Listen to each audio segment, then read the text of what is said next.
ಶಾಂತ ಬೇಟೋ ಅರ್ಥವನ್ನು ತಿಳ್ಕೊಂಡು ಹೇಳ್ತಾ ಹೋಗಿ.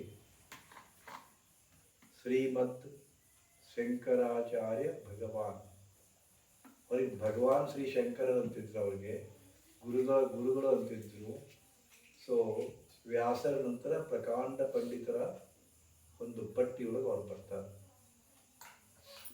ಶಂಕರಾಚಾರ್ಯರು ಬರೆದಂಥ ಆತ್ಮಾಷ್ಟಕದೊಳಗೆ ಬರ್ತದಿದು. ಕಣ್ ತೆಗಿಬೇಡಿ, ನಾನು ಹೆಂಗೆ ಹೇಳ್ತೀನಿ ಹಂಗೆ ಹೇಳೋದದು. ಕಣ್ ತೆಗಿಬಾರ್ದು, ನಾನು ಹೇಗೆ ಹೇಳ್ತೀನಿ ಅದನ್ನು ಪಾಲನೆ ಮಾಡಿ. ಆಂಕೆ ಬಂದ್ ಕರ್ನಾ ವಿಜಯ್.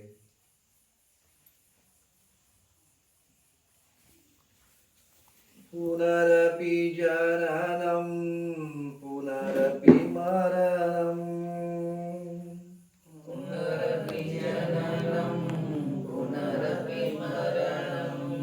ಸ್ಪಷ್ಟವಾಗಿ ಹೇಳ್ರಿ. ನಾ ಹೆಂಗೆ ಹೇಳ್ತೀನಿ ಹಂಗೆ ಸಾಕು. ಮನಸ್ಸು ಬಿಟ್ಟು ಹೇಳಿ. ಹಾಗಾಗಿ ಸಂಕೋಚ ಯಾಕೆ ಮಾಡ್ಕೊಂತೀರಿ? ಭಗವಂತನ ನಾಮಸ್ಮರಣೆ ಮಾಡಬೇಕಾದಾಗ ಸಂಕೋಚ ಯಾಕೆ? ಪುನರಪಿ ಜನನಂ ಪುನರಪಿ ಮರಣಂ ಪುನರಪಿ ಜನನಂ ಪುನರಪಿ ಮರಣಂ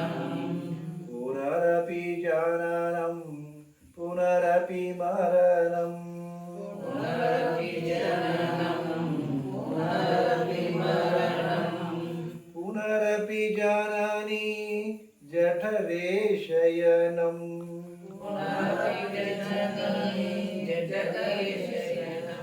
ಯಾಕೆ ತಪ್ಪು ಮಾಡ್ತೀರಾ? ಸ್ಪಷ್ಟವಾಗಿ ಕೇಳ್ತಾ ಇಲ್ಲ, ತಲ್ಲೀನತೆ ಇಲ್ಲ. ನಾನು ಹೇಳೋಕೆ ಲಕ್ಷ್ಯ ಇಲ್ಲ ಅನ್ಸುತ್ತದು. ಇದು ದೊಡ್ಡದ ಅದ. 4ನೇ ಮಕ್ಕಳಕ್ಕಿಂತ ಅತ್ಯಂತ ಆ ಕಡೆ ಮಾಡ್ತೀರಿ ನೀವು. ನಾ ಏನು ಹೇಳಕತ್ತಿ? ಕನ್ನಡದ ಅದದು. ಸಂಸ್ಕೃತ ಮಿಶ್ರಿತ ಕನ್ನಡ ಶಬ್ದಗಳೇ ಅದಾವ.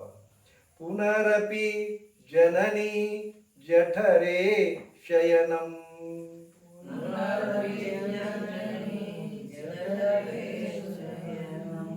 ಪುನರಪಿ ಜನನಿ ಜಠರೇ ಶಯನಂ.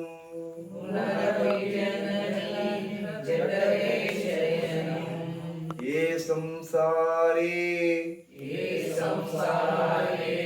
बहु दुस्तारे ये संसारे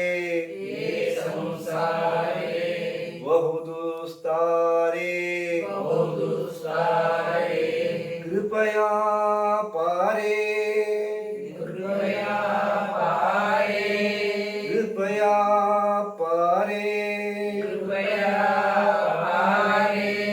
पाहि मुरारे. पुनरपि जननं पुनरपि मरणं पुनरपि जननं पुनरपि मरणं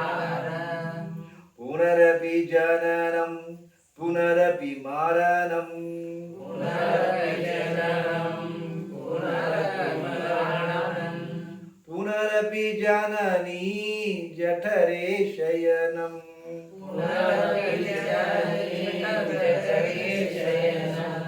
ये संसारे बहु दुस्तारे कृपया पारे पाहि मुरारे.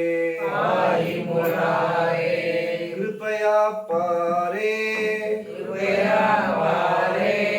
पाहि मुरारे.